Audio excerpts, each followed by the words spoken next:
right, as you have just seen in that short video, that today, the 14th of June, is World Blood Donor Day. To chat with me about that this morning is Dr. Paul Edwards, who is a Health Systems and Service Advisor at the TNT Dutch Caribbean Island entities of PAHO. We also have Dr. Kenneth Charles, who is the Director of the Blood Transfusion Unit, Ministry of Health, and he's a Senior Lecturer at the University of the West Indies. Good morning. Good morning to you. Thank you for joining us this morning. Pleasure. Now, World Blood Donor Day, and there's a regional celebration of the day today. Tell us about it, Dr. Charles. It's more than regional. It's an internationally recognized day by the World Health Organization. And celebrations are planned regionally by the Pan American Health Organization, and Dr. Edwards could tell you about the regional commemoration.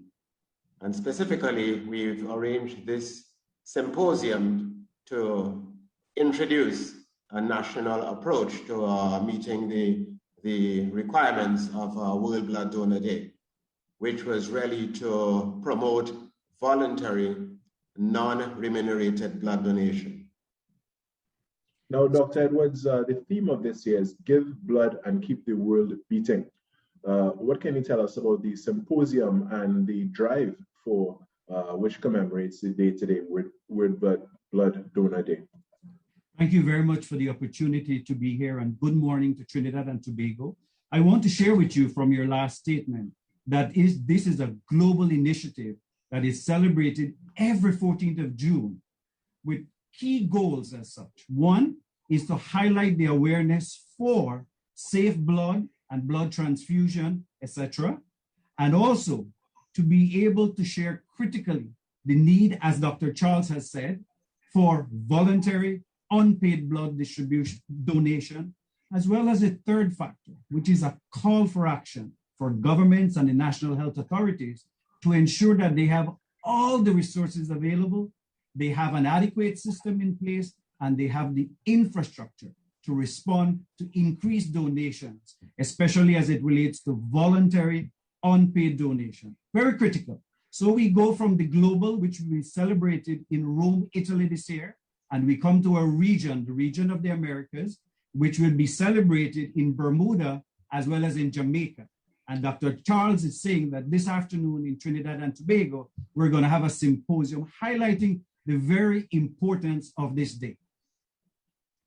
Dr. Charles, in a previous interview with another guest last week, we learned that there's a great shortage of blood in Trinidad and Tobago as it pertains to the amount necessary. I think the figures he gave was that what is needed yearly is 90,000 units of blood, but when it comes to donation, they only get maybe 1/6 of that. What can you tell us about these figures and how dire is the situation right now? I don't want to use words like dire, and I don't know from whence your information came, but it's not consistent with the PAHO data or what we know. What we experience here is not so much a physical or real shortage, but rather an availability shortage because of the manner in which the blood is donated. Specifically, instead of blood being donated voluntarily and in a non-remunerated manner, where it is just given for the public good and for the common good, and is available to anybody who needs it, nearly every unit donated is attached to a beneficiary. So therefore, it's not readily available. So it's like there may be blood in the bank or the lab, but it belongs to a donor or recipient. So it creates I don't want to use purely artificial, but the availability and the quantity are not the same thing. And because of how the blood is donated, the tendency is for people to wait until they're called upon to donate. So therefore, instead of donating regularly in a voluntary and non-remunerated manner, for example, the voluntary non-remunerated donor, let's take a my example is a convenient example because I'm here. And I'm a voluntary non-remunerated blood donor. So therefore, I'm in a program I've donated 18 times in the last 6 years in our program. If I were waiting on a call to donate for a relative, I've not had a call to donate for a relative in that time. So I would have donated not at all. So that's where the difference arises. So countries that practice voluntary non-remunerated blood donors, is a lot more blood collected, as will be demonstrated on a symposium today when Professor Ashley Dewitt addresses us from Curacao, which has a voluntary non-remunerated system. And the countries that collect blood to benefit specific individuals. And it's linked to like the equivalent is a chit here, so it's linked to that. And it's problematic because I think ethically one has to wait until the potential recipient's period of possible requirement expires. So it leaves a lot of blood wastage.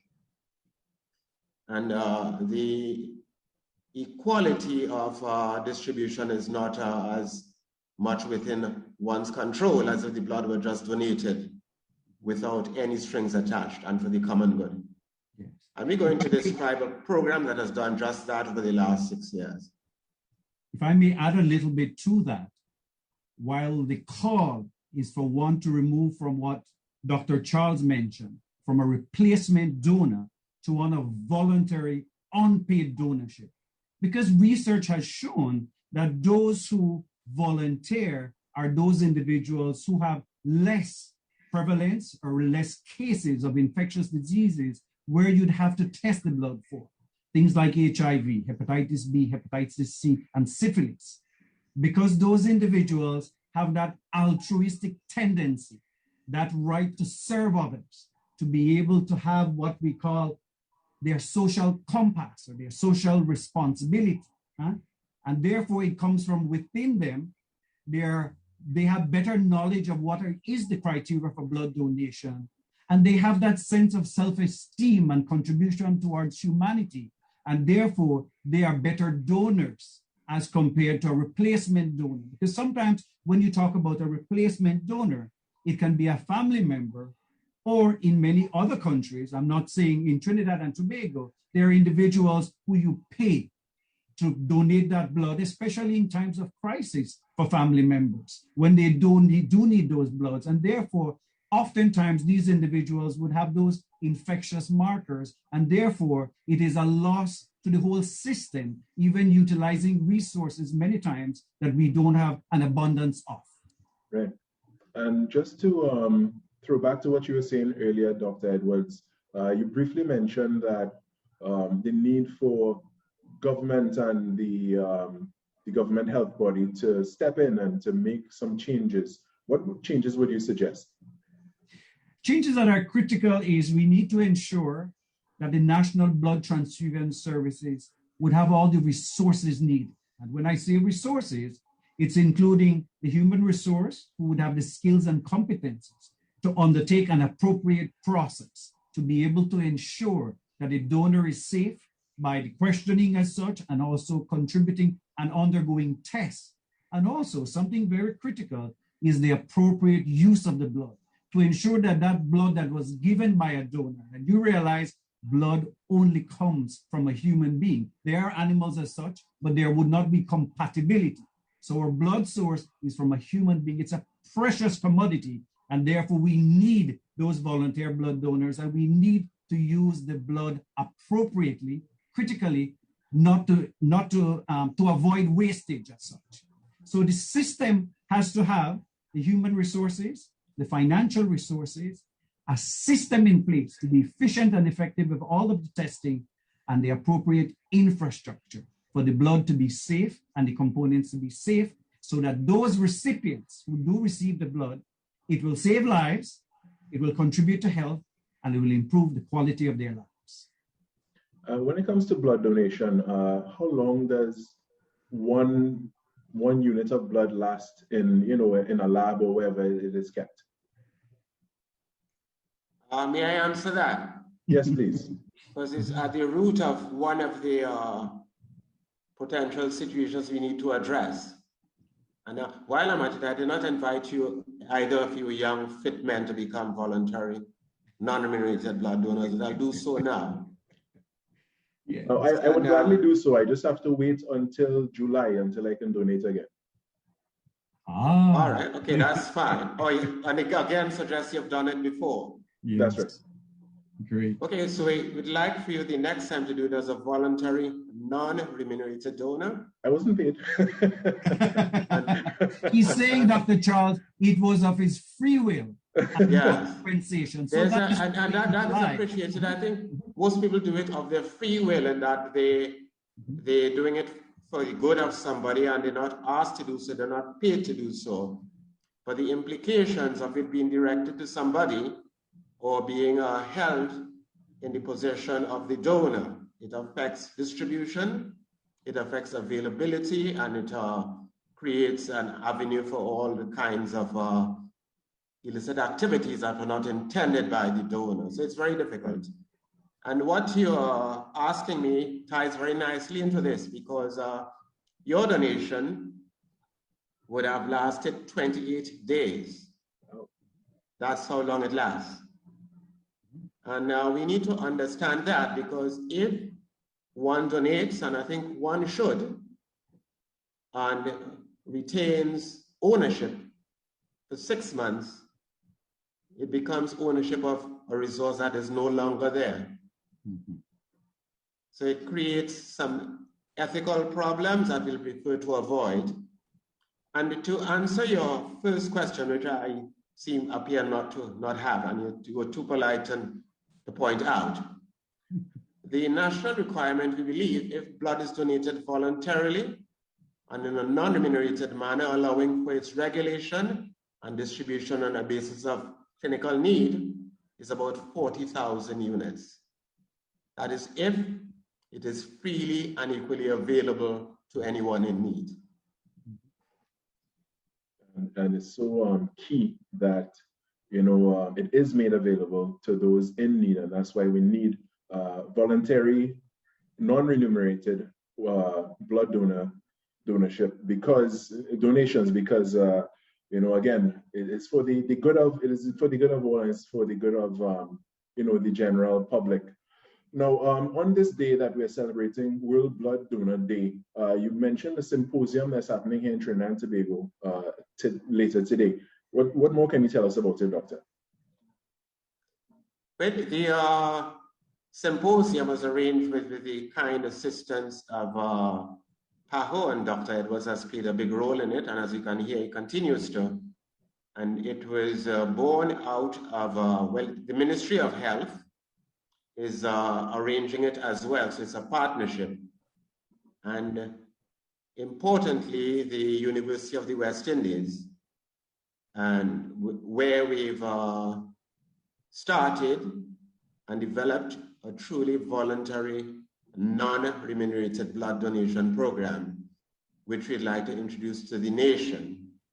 And it's proven to be feasible and doable, and we'd like to introduce it across the board in the country to every community where community members participate and contribute and feel good about it and spare themselves the stress of either blood unavailability or being called upon to donate blood in a crisis situation where grief is expended elsewhere. It's not a nice thing. Definitely. And who are some of the speakers that will be at this symposium? I've been asked to deliver the opening remarks in my capacity as both the director of the transfusion service and my professional capacity as well, and chairman of the Blood Donor Foundation. And my opening remarks will be very limited. They will be voluntary, non-remunerated blood donation. Professor Ashley Dewitz from Curacao, where the transfusion system is reliant on solely voluntary, non-remunerated blood donors, will share his experience with us. University of the West Indies will be represented by Professor Dilip Dan, who's one of our highly prominent surgeons, and they heavily reliant on blood, as you could imagine. And he'll be representing our dean, Professor Terence Mongol, who has been highly supportive, along with other staff at UWI. The whole faculty committee for finance and general purposes have supported this initiative, and it is now the official policy of the University of the West Indies. We'll have two of our blood donors. They started off as medical students, and they're now young doctors, interns, and they'll be giving testimonials. And I will have a representative from PAHO who will describe the initiative globally and nationally. And we'll have a vote of thanks by Mr. Deepak Lal, who has been the Chief Operating Officer of a very successful voluntary non-remunerated blood donor program, which I will assume has now assumed 2 young, fit male volunteers. Wonderful. Who also work in the media, which will give us an extra boost. Of course. And once I can give again, I will definitely do so. So that'll be next month. I'm sure you qualify. You look very healthy. Thank you very much.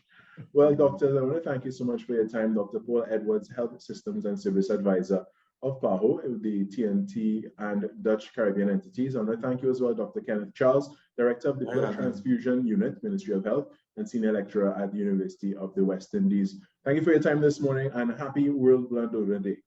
Thank you very much. You're very welcome. All right. Have a wonderful morning. All right. With that one, we're just encouraging everyone, go and get blood once it is safe for you to do so, and once you believe it's for the greater good, do so, because it's something that is needed. I remember, voluntary, non-remunerated blood donations, not to be paid for, not to be trifled with in any way. Just do it for the good of mankind. All right, with that, we're going to take this short break, and we're going to come back with much more here on the Now Morning Show. Stay with us.